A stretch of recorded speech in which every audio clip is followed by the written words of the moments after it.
சிவன் கோவிலில் ரொம்ப சிவன் பக்தர் இந்த உலகத்தில் நிறைய பேர் இருக்காங்க இல்லைங்களா?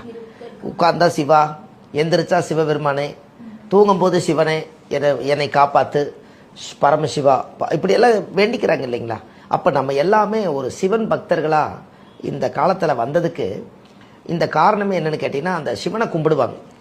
ஆனால் அந்த சிவனை வந்து கோவிலே ஆதி காலத்தில் இல்லாத காலத்தில் அந்த சிவனை வந்து என்ன பண்ணுவாங்க அப்படின்னு கேட்டிங்கன்னா, நம்ம சிவனை கும்பிடணுங்கன்னா முடியாது அவங்களால. பிரதோஷமெல்லாம் வருது இல்லைங்களா? இந்த பிறருடைய தோஷத்தை நீக்கிறது தான் பிரதோஷம்.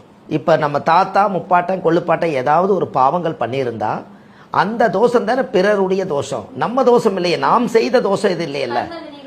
ஆமாங்க, இதுதான் இந்த பிரதோஷம். அப்போ இந்த பிரதோஷங்கிறது என்னன்னா, சிவனுக்கு சந்தன காப்பு போட்டு நந்திக்கு சந்தன காப்பு போட்டு அன்னைக்கு பிரதோஷத்தை அன்னைக்கு போய் ஒரு தேங்காய் பழம் பூ மாலை கல்கண்டு வாங்கி அர்ச்சனை பண்ணி சாமி கும்பிட்டா அவங்களுக்கு வந்து 3-4 தலைமுறையிலிருந்து